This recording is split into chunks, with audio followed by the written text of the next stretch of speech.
আজ দেখতে দেখতে এসে গেল সেই খুশির দিন। আর সকালে মেকআপ আর্টিস্ট এসে গেছে। এখন বেলা 10টা বাজে।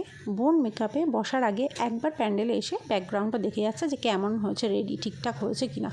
ও যেমন বলেছিল ঠিক তেমন তৈরি করার কথা ছিল, কিন্তু একটু এদিক ওদিক হয়ে গেছিলো, যার জন্য এখন এখানে বলা হচ্ছিল ঠিক করে দেওয়ার জন্য।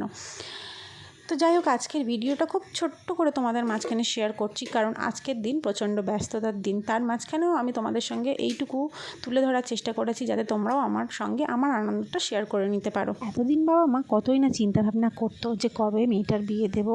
আসলে বোনের এমন কিছু বয়স হয়ে যায়নি যার জন্য মা বাবা চিন্তা করার প্রয়োজন হবে।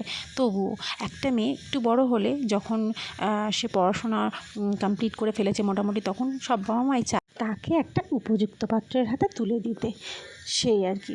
তো সেই চিন্তাভাবনাই বাবা মা করতো। আর আমরাও সবাই ভাবতাম কবে হবে কবে হবে, এটা একটা আনন্দের দিনটা আসবে, আমরা সবাই মিলে সাজুগুজু করে হই হুল্লোড় করে বিয়েতে যাব এবং কবজি ডুবিয়ে খাবো।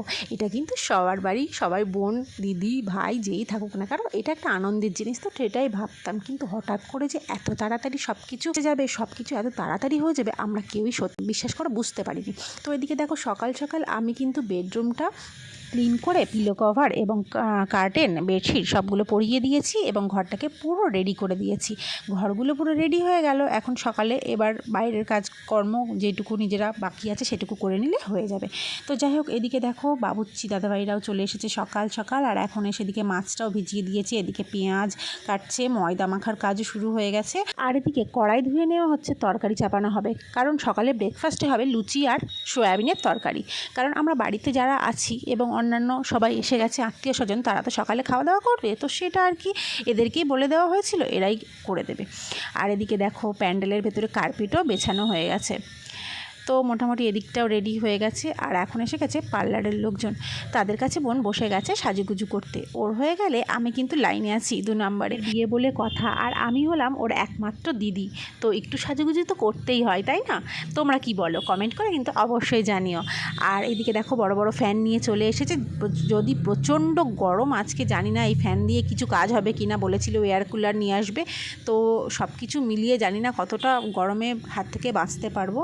প্রচণ্ড গরমের সময় এই হচ্ছে আমাদের অনুষ্ঠান। তো যাই হোক, এদিকে দেখো বরের যে থাল দেওয়া হয়, আমাদের মুসলিমদের মধ্যে একটা বরের থাল দেওয়া হয়, তার মধ্যে প্রচুর খাবারের আইটেম থাকে। তো এদিকে সেই থালের জন্য তৈরি হয়ে গেছে। এদিকে চাচি, মামি, আন্টি, মা সবাই মিলে তোড়জোড় শুরু করে দিয়েছে। ওদিকে ডিম ছাড়ানো হচ্ছে, এদিকে দেখো গোটা মুরগি কেটে এইভাবে তৈরি হচ্ছে, এটাকে তান্দুরি টাইপের করা হবে। আর এদিকে দেখো মাছ, বড় বড় সাইজের গোটা মাছ রাখা আছে, এগুলো ভাজা হবে।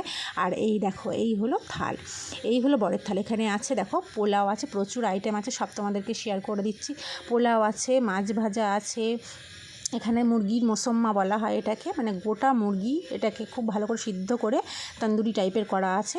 আচ্ছা, তার সঙ্গে আছে এখানে ডিম লাল, ওদিকে আছে মগজ ভাজা, এখানে আছে মাটন, এখানে আছে চিকেন, এদিকে আছে সঙ্গে আছে কলিজা, এগুলো তো আছেই। তাছাড়াও এর সঙ্গে দই, মিষ্টি, পাঁপড়, চাটনি, আইসক্রিম সব কিছুরই ব্যবস্থা আছে। গোটা থালটা পুরোপুরি বরের জন্য, তারা নিজেরা শেয়ার করে খায়। তো চলো, পরের ভিডিও দেখা হচ্ছে। এখন এসে গেছে বরযাত্রী, টাটা।